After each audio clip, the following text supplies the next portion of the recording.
What's up, guys?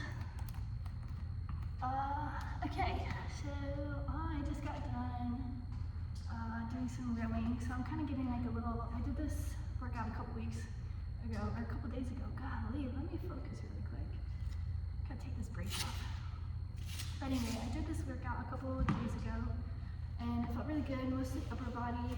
I took a little while off just to chill, because like I'll get in the weight room, and then I'll like try some exercises, and then I'll do a little too much, and then have to like take a couple days to chill, and then come back and see what I can do. So this was a really good workout. I just got off the rower, so I did like 10 heavy minutes. So I warmed up with a foam roll and stretch, just kind of get my body warmed up and see where I was at. And then I got on the rower, and the rower has been actually really awesome. So I can do sit to stand now. I have like pretty good flexion, like almost back to normal. I'm walking a little bit, but really just like mainly on the bike. But the rower has really helped me build like those squat muscles, and then my whole hindquarters without like really putting too much pressure on it. So I tried to do like literally with 8 pounds an RDL, and that was too much for my hamstring. So that's been really good, and I just go like 10 pretty hard minutes. So I'm like at a 225 to 235 pace, and then sometimes outside of it. I'm not really good at pacing myself on the rower, but that's been really good. So I'm going to show you how to do it. I'm not going to go back to the rower and do that. So you start with your legs right here, and then you want to push out with your legs, row just a little bit with your back, and then pull your arms back, and then arms, core, feet, okay? And then you're just going to go back and forth like that. And you really want to focus on keeping your core tight and pushing even with both legs. So go as slow as you need to, but make it like to where your heart rate's going. And like afterwards, you kind of have to sit there for a second and then stretch a little bit. And then now I'm in this room doing a little bit of upper body and like some lower body. Bear with me with the camera. I don't really know the best way to kind of get this going. So I'm to where I've started to be able to put some pressure on my knee. So that's why this exercise works. If you can't always go up. Dang it.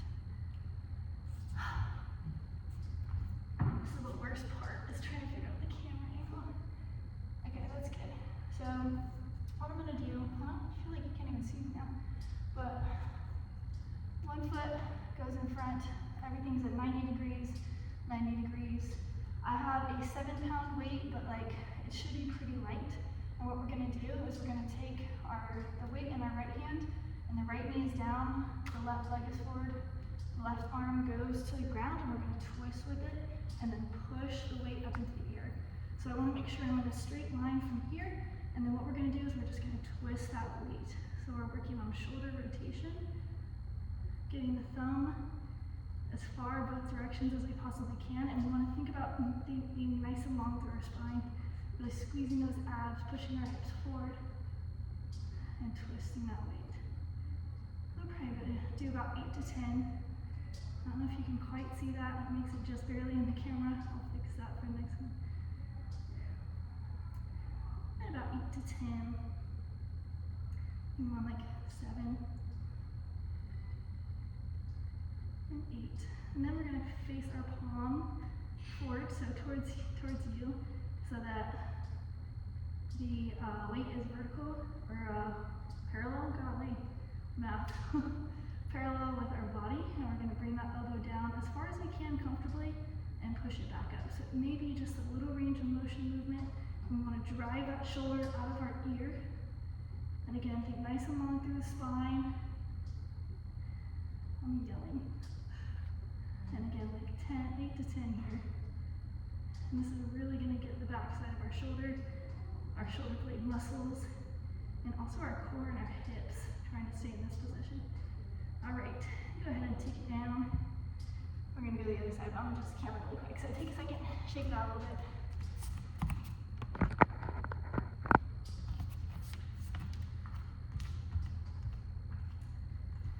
I'm just going to switch directions so you can see both ways. So right knee is forward, 90 degrees.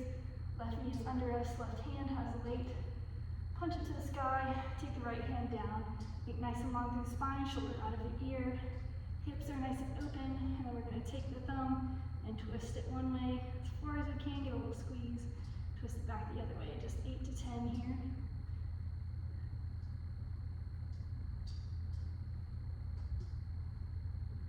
Again, think nice and long, work with your breath, under control. If you can't keep your hand straight over your shoulder, your weight is too heavy, so go down. We want to think about keeping that fist over, keeping a nice straight line through our arms. I can't really see because I'm looking at you and not there. All right, we're going to go ahead and take that elbow down, still keeping that hand right over our rib cage, right over our shoulder at the top. Really working that outside of the right hip here. Squeeze that knee out. Squeeze the right knee out. Got about 2 more here. Whew. And take it down. Oh yeah, that outside went so quick. All right. Next, we're gonna go ahead and stand up. Put your feet nice and wide. As comfortable, so if you get a little bit too wide, you're not going to be able to do the exercise well, so get a nice wide stance that's comfortable. We're going to do the right arm first, so weight in the right hand, point the left toes out, so left heel is even with your right arch, and then the toes are pointed out. You're going to take the hand, put it up over you, you're going to slide the hips to the side, reach the left arm down that left leg. If you can touch the ground, touch the ground. Again, keep the left or the right arm straight with the left arm. So I'm in a nice straight line here. Right hand is over the right shoulder, over the left shoulder, over the left hand. And then we're going to slide our hips back to pull us up. Bicep finishes by the ear. So you can't see this. Let me see if I can move it back. Golly. I'll zoom in, maybe. Right here. So arm stays straight. Over the other arm, slide the hips back. My arm stays close to my head. So my right hand never moves the whole time. Maybe it rotates, but it stays in the same spot. Only my body is moving. So we want to think about hip slide, take the arm down. Hips are the first thing to move up. We're going to go ahead and do 2 more of those. Hip slide, hip slide. Right arm stays stable. Really reach your fist up to the sky. Last one, slide those hips. Oh, beautiful. We're going to go to the other side. So right toe points out, right heel is in line with the left arch, left toe points forward, weight in the left hand, push the left fist up towards the sky.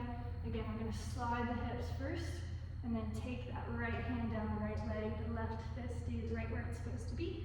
Slide the hips back to come back up to the top. Bicep finishes by the ear, and then we're just going to slide the hips down. Slide the arm down, everything is straight. My left fist is over my left shoulder, over my left hand. Slide it back. Nice and slow and controlled, so you'll feel this in your right hamstring. You'll feel it on the outside of your left hip. Slide those hips back. Bicep finishes by the ear. So this is really good for developing the hamstrings without putting too much pressure on it. And it's also really good for overhead stability. So it's not really working your shoulders in a very strength, heavy weight. Let's go to 2 more here. Heavy weight, but it is working your shoulder and the little muscles to maintain stability. So it helps, one, keep you healthy. Okay, we'll come back here. So one, that keeps you healthy, keeps your shoulder healthy. So whether you're just doing this and then you go about your day, or whether you do this and then you go lift weights, developing those little muscles will help you push more weight. So developing stability helps with coordination, and coordination helps push weight. So regardless of your goals, these are really good exercises to do to protect your shoulders. Okay, and then the last one. So we'll get a nice bend in the knee, feet are shoulder width apart. Slide your hips back so the back is nice and flat. Make sure, yep. So we want about how many degree angle is that? That's over 90, 120-ish? I don't know. You want a little bit of dip in the hips, but you don't want to be necessarily parallel. So a little bit of angle here, and then we want to take our weight to our hip and back. So you should feel it pinch right in here. So a little bit of the tricep area, but that's going to be your lat. So we want to make it parallel rib cage and then give it like a little push up to the top so the weight comes past our hip. And we want to make sure that our abs are nice and tight so they're stabilizing our back muscles. So we're not only using our back or our hamstrings, we're using a little bit of everything. We want to think about reaching those hips back, reaching our head forward, and then just keep pumping. Again, we'll get about 8 to 10 here, and that goes for all the exercises, about 8 to 10. Keep the elbow locked out, so we will get a little bit of tricep in there.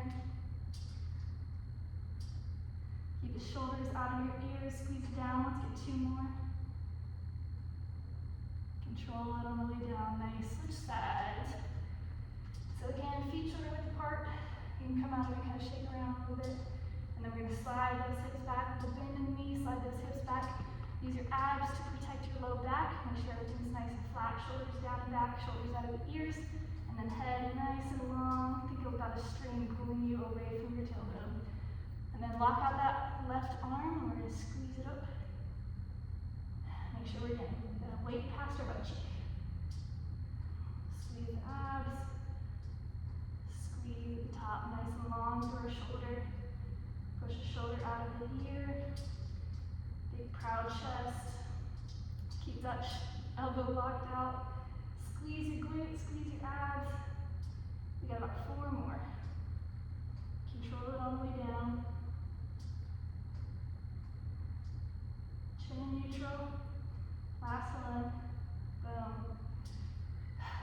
All right. Now that is it for the strength portion. If you guys want to do that again, go ahead and do that again. That's a good shoulder warm up if you guys are getting ready to do upper body.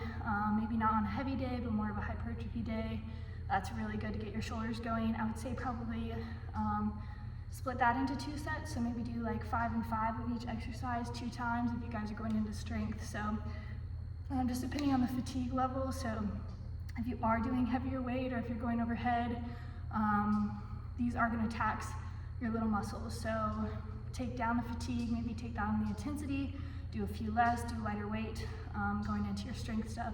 If you guys are doing hypertrophy, it's okay to kind of burn out those little muscles because what you're going to be doing is more under control, lighter weights and stuff like that. So just some things to think about. I think I'm just going to stretch on my own, but definitely do some stretching. I was going to say, should I do the stretching with you? But I think it kind of depends on what you're doing next. So I'm going to get in my own head and allow myself to take care of my body and stretch after this. But yeah, I just wanted to show you that. That's been a good little upper body workout, kind of maintaining some of my shoulder health, especially with the posture that I've been keeping, just sitting around with the ACL. So, and then it's a good little exercise for the hamstrings and the adductors for those of you guys who have been keeping up with the ACL stuff. So yeah, everything's good. Everything's good with the ACL. So just keep chugging away. And then for those of you guys who are battling ACLs, still keep chugging away a little bit better every day. And eventually you won't recognize who you're looking at in the mirror, and you'll be a lot better. So lots of love. Fill yourself with lots of love. Yeah. Peace.